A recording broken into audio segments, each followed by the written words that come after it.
America's bankers face a lot of challenges these days, and the best of them help us face ours. How do you keep a team inspired when dealing with regulatory uncertainty and rapidly changing technology? And how do you keep each team member engaged beyond the mundane daily tasks and understand that what a difference each of them makes, right, in the lives of the people they serve? That's just some of what we're going to tackle today with Troy Campbell on Walking the Walk. Inspire, empower, and guide people to their very best. These are the people who are walking the walk. Your host, the original Sensei leader, Jim Bouchard. Troy Campbell is the CEO of Altoona First Savings Bank and the chair of the Pennsylvania Association of Community Bankers. And he's been at it a long time. This is his 26th year at Altoona, and now he's sharing his wisdom and his experience with the members of his association. Troy, I can't tell you how much I'm looking forward to working with your group. From what I understand, we booked quite a tour of Pennsylvania. Yes, we have, I think, 3 regional meetings scheduled. 3? Throughout the year. Wow, that's cool. Yeah. Absolutely. Looking forward to it. Always meet good people at the community banks. Yes, I agree. There you go. Hey, listen, I want to start things off. I'm always very interested when I'm talking with somebody who's a leader of an association. An association is a very interesting environment, isn't it? You're working often with individual organizations who may be, or at least they see themselves as direct competitors sometimes, right? How do you bridge that gap? Keep people working together? I really believe that working within our association it's pretty simple. We all have the same goal, and that is to serve our clients and make our communities better. And that's what I found to be so exciting about being part of the community banking industry is that people have integrity and they really do have a focus on helping other people. We have a really unique thing here in Altoona in that we have 4 mutual savings banks. Which is a pretty unique thing. And while we all compete, for the same business in the most part, we really cooperate with one another as well and do what we can to make sure that we serve all the needs of our community. It's so great to hear that because there's so many parallels. I'm so blessed to be able to share these ideas with the business community because most of what I share, I drew from my life as a martial artist, right? And that idea of your competitor making you stronger. That's why we have such a respect for our competitors. It's hard to get that message out. The community banks, I see it. We do a lot of work with community banks and credit unions, and we see that spirit there, right? Not so much with traditional banks, and I badmouth them a lot, so I probably won't get a lot of work with them. We see, the challenges are going on. So I want to cover that a little bit too, because all banking gets painted with this broad brush sometimes when you hear something like the Wells Fargo scandal, and incidents like that. Is that something that you're facing at all, or is that something that you can help people manage, kind of bad publicity like that? Yeah, I think one of the things that really helps community banks is the fact that we are truly headquartered within our community. Right. So, you know the people, right? You're part of right. It. And the people who are making the decisions actually are part of that community. When you get into, mega banks, Wells Fargo will say is typically the easy target. And so right now they are, yeah. They're making decisions, out on the West Coast, and it's impacting people, on the East Coast, and they don't really know the people on the East Coast. And so I really believe that community banking is just an amazing industry because we're really rooted into the communities that we serve, right? From the front line up to the board. Now, there's a sneaky reason I was asking you that question and framing it that way too. It's because when you're dealing with any sort of organization like that, I believe the disconnect with Wells Fargo, especially with that the checking account pushing scandal there. When you put people, even good people, in a bad environment, and you impose on them goals or quotas that kind of guide them down the wrong path, that's a systemic problem, and that's a disconnect internally. And when I've seen organizations and studied organizations like that, I see the disconnect where there's a lack of human-centric leadership. Now, in reading a little bit more about your story, I knew we'd be singing in harmony, right? Because that's really, it seems to me, that's what you practice is truly human-centric leadership. Everything we're talking about here, and how you connect with the people inside your organization to make sure they wouldn't even think about doing something like that, right? Most of them. I know we have a bad actor once in a while. We can't help that. But they should be rogues. They shouldn't be part of the system, right? Correct. Yeah, I think there's a couple things at play here, specifically with Altoona First. And one is the fact that we're a mutual organization, which means we don't have stockholders, which means, if I have an amazing board that really supports the whole Difference Maker campaign that I brought into the bank in 2018. I just became president of the bank in December of 2017. And my goal with that campaign was really to help each one of our employees, because banking can be very transactional. And I really wanted our employees to understand that they're not just simply making widgets, but every time they're doing a transaction, they're helping somebody or some small business in our community achieve a dream. Right, exactly. It brings purpose to everything they do. So that's been, just an amazing shift in our culture within the bank, seeing people starting to believe that. Yeah. Not believe it, understand it, and realize that they make a difference. And the other thing is our board's been supportive in allowing us to do things to really encourage our employees. We don't have goals. We don't have quotas for our employees.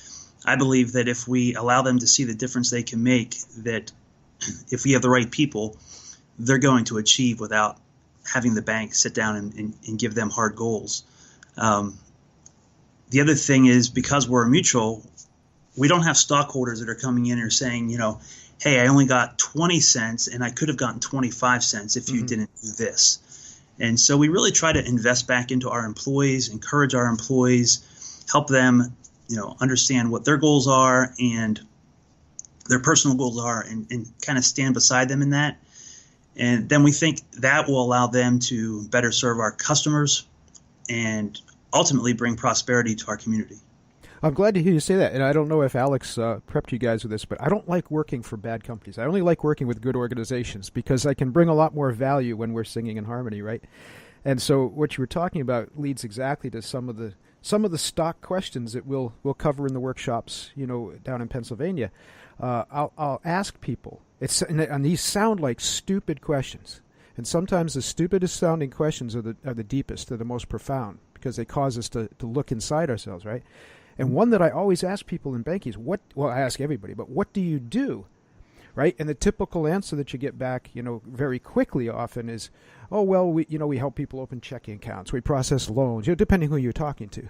I manage X, Y, Z, whatever the case may be. I said, no. What do you do? And you hit the nail right on the head. In community banks, right, you make people's dreams come true. Right? You help us as small business people to, have an alternative means of financing. You help people, buy a home, not just a house, right? Isn't that it? But it seems to me too, in an organization like yours, and what I'm hearing from you already, people in the organization don't lick it from a rock. I don't necessarily subscribe to the idea that it always has to come from the top down, but damn, it's sure great when it does, right? So I'm going to really put you on the spot, okay? Okay. One of the key things that we talk about here is not motivating, but inspiring. And I get the impression, and I've seen that, alluded to in some of the writing about you.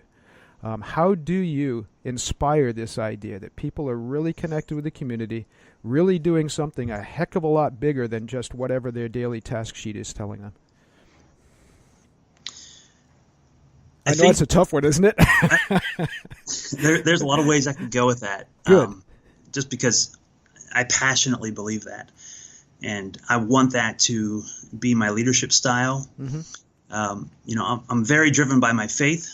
And so I want everything that I do, within the bank and outside of the bank to really be a reflection of my faith. And so, people are so important to me. And one of the quotes that you'll probably hear a lot is, it's about the people. And so I really think that, the number one way of doing that is to be an encourager to people, to empower them, to allow them to make decisions, to allow them to make mistakes and to learn from those, and not to be heavy-handed with people. I think a lot of times, I've seen management by fear styles, and that doesn't work. And I just think being an encourager, being a coach, and really helping people believe in themselves and the difference they make is the key. Geez, you don't need me down there. You're preaching our whole choir right there. No, it's great. That's absolutely great. And part of that too is that I believe in order to make this work, psychology is going down some interesting avenues these days, right? We have this assumption sometimes that human nature is generally positive, and well, the research is really bearing out probably not so much. We're at best pretty self-interested, and it takes a lot of discipline to be good. It takes a lot of work to be good. It takes a lot of reminders, and again, that's an imprint that I've taken from my martial arts life too. Discipline is a huge value to us, meaning the development and the cultivation of meaningful and purposeful habits, right? And that's what keeps us going in the right direction. But it does take encouragement. It takes constant reminding, and it takes leadership like what you're talking about. Now, on a functional level, though, and here's where I think guys like you and I get some pushback, right? Where people say, yeah, but you got to cross the T's and dot the I's. You've got to take care of the technical management functions. And I say, sure, absolutely, right? You absolutely do. But the problem is, what is it? Admiral Grace Hopper, I quote her all the time. She said, management's about things, leadership is about people, and for too long we went overboard on management and forgot about leadership. And I really take that to heart. So, help me out with this one. I'm looking for a kindred spirit here. How do we answer the critics when they say you're placing too much emphasis on the people aspect, maybe, and maybe you ought to be a little bit more of a hard ass from time to time? That goes back to your intensity and coaching thing, huh?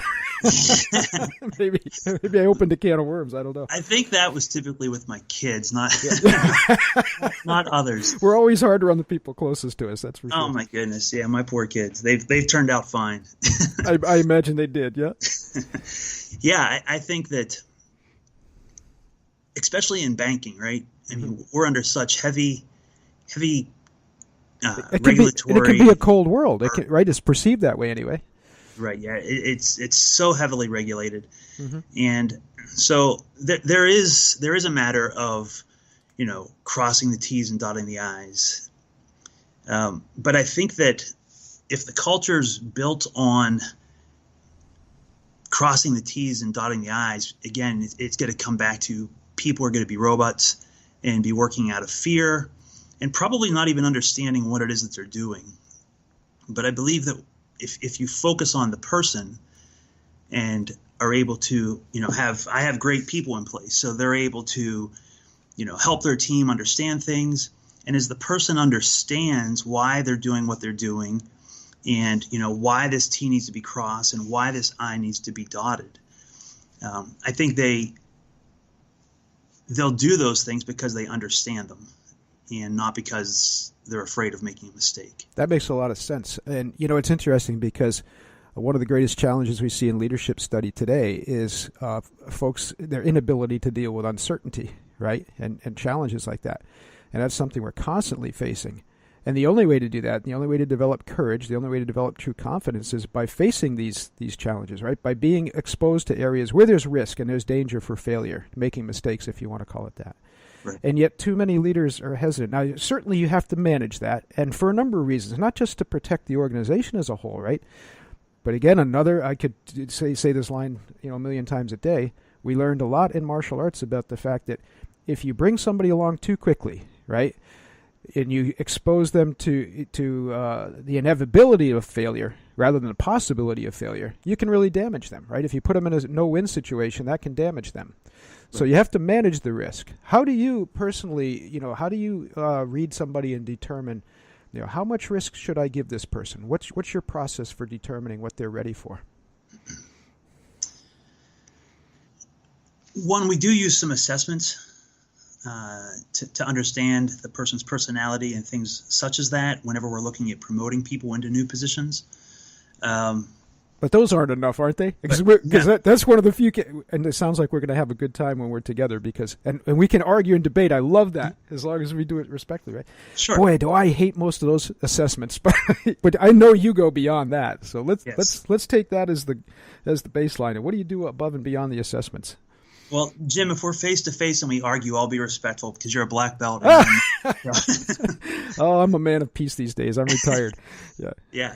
No, I think the assessment is maybe a good tool to use. Mm-hmm. It may give some insights. However, I also understand There's times we've given assessments to people internally looking to a promotion, and the assessment comes back and you realize they're just a bad test taker, or maybe they didn't understand the questions, because the results come back and don't match up with what you know about the person. Yeah. Fortunately, with Altoona First, again, we have a long tradition of we try to promote people from within the bank. Mm-hmm. And so we have a pretty good feel for the people. And because we are, we're relatively small, we're $215 million in assets, 5 locations, 48 total employees. And so the people work closely with one another. So as far as knowing, how much to put onto a person and things like that, I don't know that we have it down to a science. It's probably more of an art form for us, where we have open communication with the people. Mm-hmm. And I would say that probably historically we haven't actually given people enough. And that's part of our culture change, is trying to give people a little bit more. And, I think, fire refines, and I think people grow greatest under that. So it is true, isn't it? I mean, we talk about courage as being an essential quality of leadership at all levels. We're talking about leadership. We're not talking just about managers in the C-suite, people on the front line. It has nothing to do with rank or title or position of authority. We want leaders at all levels, right? So when you're doing that, right, and you're trying to bring people along, and like you said, you want to test them under fire, but you also have to be sensitive to the fact, based on what I just said, right, that not everybody wants that position of authority, but they can be great leaders, right? They can be great leaders on the front line by example, by sharing their experience, their wisdom with others. Right. Are we in agreement there? And if so, how do you really do that personally? What's your because I get the impression, we talk about management while walking around is the cliche, right? Mm-hmm. Am I wrong in guessing that you're probably that type of person? And I hate to even use the word manager with you. We'll get into that later. Oh, that's okay. No, manager and leader are two different things, and we've created the evil manager as a character in our story. So yeah, go ahead. I'm not too caught up in titles. So yeah, good. I love being with people. Mm-hmm. It's probably one of my biggest struggles right now is, really getting the people who are next in step with our succession planning, mm-hmm. getting them up to the speed that I know they're capable of running at, and freeing me from a little bit more of the transactional side. There you go, right? Yeah, exactly. Getting more into the people side inside the bank. I do try to communicate with our employees often. I do walk around as much as I'm able to, but I really view my role here at the bank as one of being a culture changer. Mm-hmm. And I know I need to be away from my desk to do that. And so that's one of our goals right now. So I can't say that we've been extremely successful. The individual who was the CEO before me was very much a transactional individual. Mm-hmm. That's his strength. And so I'm trying to kind of walk our way out of that. No, and so people understand this message clearly too. There's nothing wrong with that. You got to know thyself, right? And sometimes there's people in positions of authority that are more transactional. That's fine. It doesn't mean you can't learn how to be a better leader too. But some people are limited in that process. I'm being very honest about that. And some people limited especially by their own will, right? Do they want to change? Are they successful in the style that they're at? My only contention is that if you are highly transactional, to create the most effective culture, the most effective organization, then you better bring some people close to you who are better leaders, right, to help you and support you and really carry that. So let's get back to that leadership by walking around again too, though, and how much because you went from a transactional culture, I'm understanding, to a more of a human-centric one. Are you doing that? You're in that transition. Yes. So the pushback always, and this is interesting because people always want to know about the ROI, and I just wrote a blog that said, screw the ROI. And here's why I said that. Of course you have to measure the effect, right? But for too long, and we've got so many, this is why I have no hair, because I pulled all my hair out, right, from reading these studies. where, sure, in the short term, that style can be highly effective. You can get things done. But over the long haul, to sustain success in an organization, damn, you better take care of people. You better start recognizing that your organization is nothing if it's not made up of its people, right? And organizations that ignore that, and we have a long list of them, fail inevitably, right? So how much of that is tied to the purpose is one question. And the other question I want to explore with it too, because you talked about management by walking around. Do you see that? Did that cost you in the bottom line, or was it during the transition, or do you see that as a nice gradual curve up, or somewhere in between? I don't know. Yeah, well, we had our highest revenue ever. We've been here since 1927. Mm-hmm. We had our highest revenue ever and our highest net income ever.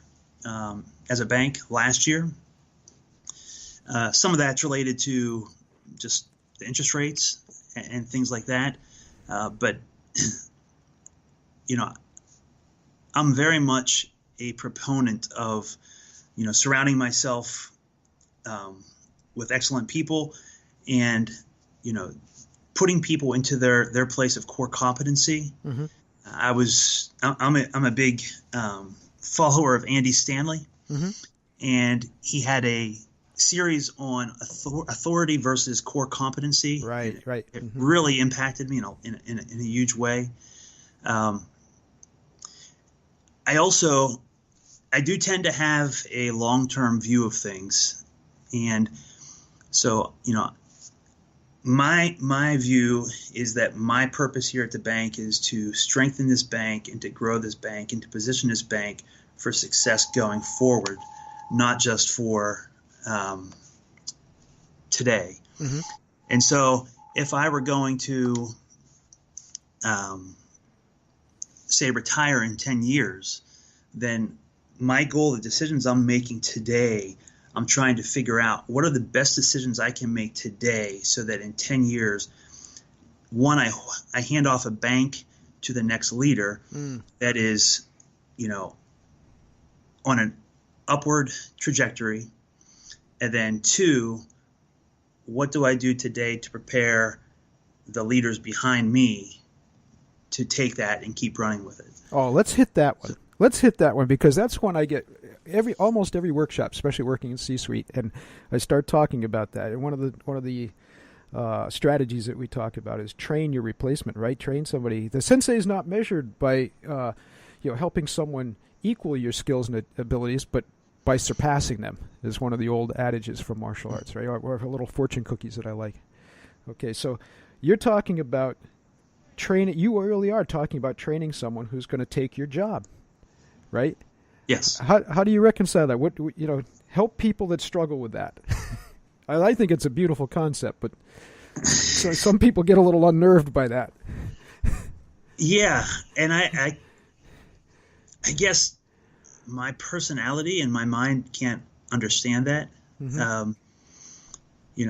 I don't want to badmouth somebody that has that. Oh, go ahead. We're helping them. We're not helping them if we're not being blunt, right? To me, that's a security issue, and mm-hmm. I guess that's a personal issue. My perspective is I'm in this position to help Altoona First Savings Bank, not to help Troy Campbell. Mm-hmm. And so even whenever I came in as president of the bank, and I had been here for 24 years, I guess, prior to that, if the board of trustees had felt that there was somebody outside of this bank that was able to better meet the needs for Altoona First going forward, would I have liked that? Maybe not. But would I have respected that and understood that? Yes, because this bank is much bigger than Troy Campbell. This bank is 47 other employees, and this bank is, our community. And so that's really where my vision is our employees and our community. And so I need to make sure I'm focusing on taking care of them, not necessarily taking care of myself. And it sounds to me like you would quickly find a next step, right? If that happened, or That's another thing too. Sometimes internal to an organization, and believe me, all joking aside, I understand people's fears, and I've worked with organizations where that fear is rational and very real. Mm-hmm. I didn't work with Disney during this transition, but I've had friends that did. When Disney came, it was quite a few years ago. I think this was either under Michael Eisner or the next person after him, and they were bringing in people actually from overseas, and they were, by edict, the people that were still in place had to train their replacements, and they knew it. They knew what they were doing, and believe me, that was not a good environment to be in, Sure. right? So I understood their trepidation.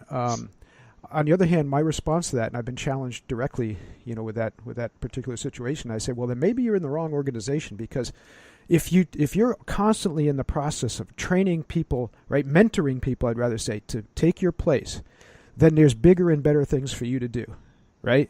Mm-hmm. And hopefully within that organization. And sometimes, and now I've encountered some executives who are at a point in their career where they don't care about moving up. There's probably no place up for them to go. But they see it as not necessarily relaxing in a negative sense, right? But to shift sideways a little bit. Maybe their responsibility becomes training the executive team, the senior executives, that type of thing.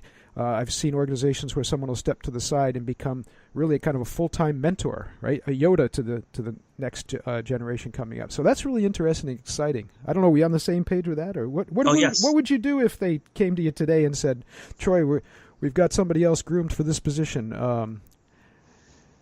What's your next adventure? Without getting you into trouble, right? We're not saying you have the resume out, but yeah. I'll tell you what, I've been with this bank since 1992, and I love this bank. So you're the Tom Brady of Altoona. You're going to stay there. Oh, man, I love that. I will tell you, in central Pennsylvania, my car will probably be egged if I've been compared to Tom Brady. But, I do love Tom Brady. I love his competitive nature. And So, but, I don't know what my next step would be. Mm-hmm. I mean, people have talked to me about, I don't see myself really retiring to a place of not working. Yeah. So people have talked to me about, working with consulting and things like that. The only thing that I do know is that if my wife has anything to do with it, we'll be somewhere warm, probably in Arizona. I hear that. Every year it gets worse, but. Well, let's go. We've only got a couple of minutes left. Let's go to a little bit different take on this.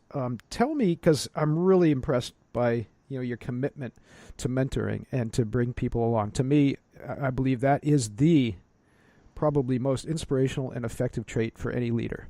If people can dial into that, because if for no other reason, because we're not working alone, right? Our number one priority as leaders is to cultivate an effective group, a productive group. And you can't do that. These are people. You can't do that unless you're willing to mentor them and bring them along and inspire them and empower them. You're using all our key words. It's great. So tell me, you don't have to use names if you don't want to, but tell me what you think is your best success story along those lines. Who was it that you took under your wing that really, really, drove it to the end zone, as long as we're using football cliches today? Well, if it didn't have to be within the bank, I would. No, it doesn't. Anybody, yeah. We're just talking, with you as a leader, yeah. Yeah, I would point to my family, nice. and not even necessarily to me as the leader, but probably to my wife as the leader.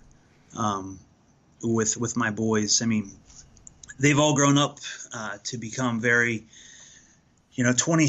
I have a 26-year-old son who's a financial advisor in Philadelphia, and just his passion and his ethic of work and his just ability to relate to people is just amazing to me. His ability to ask questions and to communicate clearly with people is amazing. Mm-hmm. I have a 24-year-old son who was actually a police officer in Richmond, Virginia. And, he just has such a huge desire to impact people in a positive way and impact his community in a positive way. And he saw law enforcement as a great opportunity to do that. Right. And, it's exciting because both those boys are married and have kids, and I can already see them really pouring these same things into, my 2-year-old and 3-year-old grandchildren.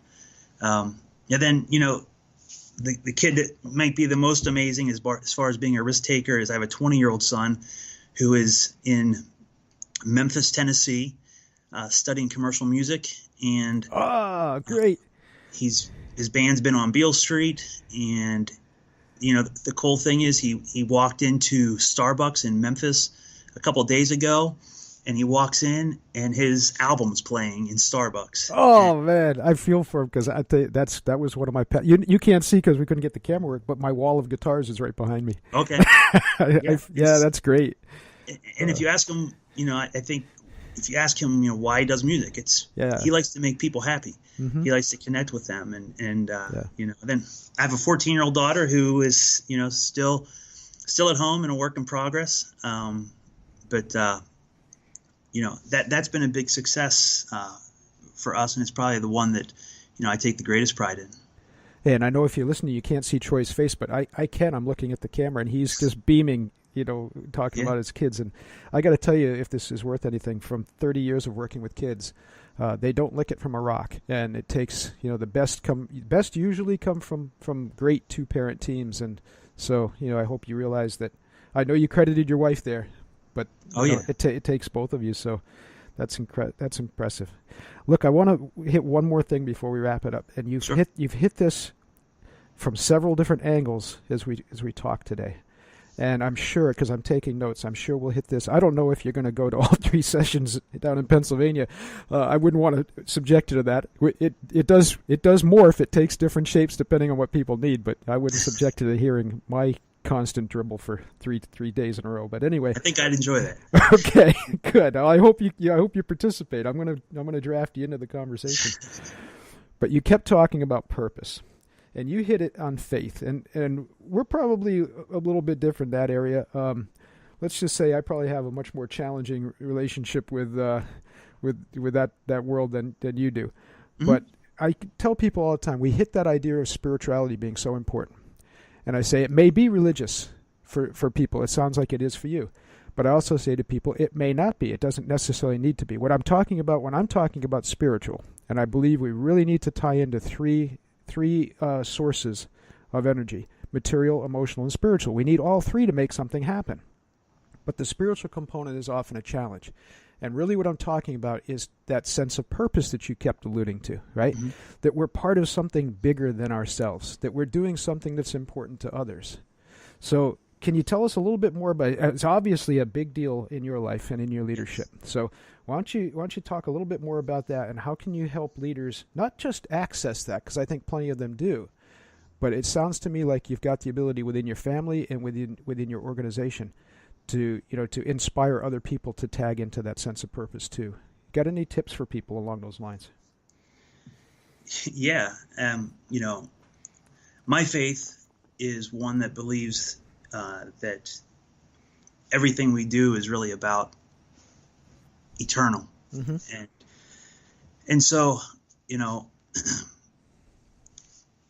I say I always look forward to, if I'm going to retire in 10 years, I want to make sure I position people and this organization to be in the best place it can be in 10 years. But really my greatest desire is to impact people for eternity, based on my faith. And so I feel if I come in here and I simply make this bank a better bank, and I simply help people become better bankers or better people, that wouldn't be necessarily a measurement of total success for me. But if I can impact people to have an eternal perspective, that would be, to me, the most successful thing I could do. And so for me, that's specifically, my relationship with God through Jesus. And like you say, other people have, other views on spirituality, but that's really my baseline. I wish more people, and again, we'll talk about this face to face. We probably have a lot of different perspectives on it. But having said that, the commonality of it is this, that, we are part of something bigger than ourselves. We have responsibility to the people around us and to the future. It sounds to me like you would have had a very good conversation sitting down with Ben Franklin and John Adams and some of those folks, right? I mean, yes. People lose sight of the fact that as leaders, there's the cliches, there's the elementary school textbook version of these leaders, right? But I think one of the things that impresses me so much is what you just said, that sense of legacy, that sense of the future, right? Right. What's your contribution to people's lives, and what is that going to mean? Not just for the next quarter, for even the next year, maybe 10 years, maybe forever, right? Right. How long is that string going to last when you make a great imprint on somebody? And Troy, it sounds to me like that's what you're doing every day. I mean, I'll withhold. I've learned not to be judgmental, and I'll withhold full judgment till I meet you in person. But it sounds to me, goal. right? It sounds to me like you're a sensei leader in every good sense of the way we mean that word. So, really appreciate spending the time with you. Any last words you want to share with people? And why don't you tell people also, just in case, just a little bit about, the Pennsylvania Association of Community Bankers and how people can learn more about that. Yeah, the website for the PACB is how I'll refer to it, is pacb.org. We're an organization headquartered in Harrisburg, Pennsylvania, and the purpose really is to support community banks.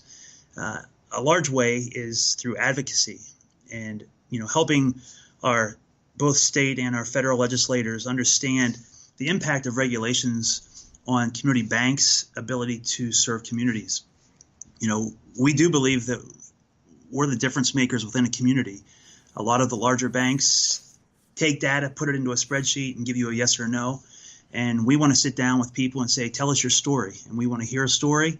And, we will try to some way find a way to partner with you to make your story successful. And PACB just does an amazing job. It's a small staff of 7 people, but they really believe in community banking. They're passionate about it. It comes through every day in what they do. And, we're making a big impact in our communities throughout Pennsylvania. Can't say enough about you and what you're doing. With credit unions and community banks, people always complain about they can't control this and they can't control that. But let me tell you, these are the folks that are serving you on the front lines. They're part of your community, as Troy talked about earlier. They're not just you're not just customers to them. You're part of their family, and I see that all the time when I work with these groups. So support them. If you want a true alternative, you've got to vote with your wallet too, and do business with these organizations. I can't tell you how much I'm looking forward to coming down to Pennsylvania and working with you guys. Of course, one of the things we'll do with this program is make sure that folks that are coming to the workshops are able to listen to this and to hear you if they haven't met you before or haven't met you yet. Really appreciate your insights and your wisdom, and believe me, we'll work together because we don't believe that we're just working for people with the Sensei Leader movement. We are unabashedly and actively recruiting you. You're already part of the movement now. And our mission is to develop and cultivate human-centric leaders like Troy, and that's who we're looking for.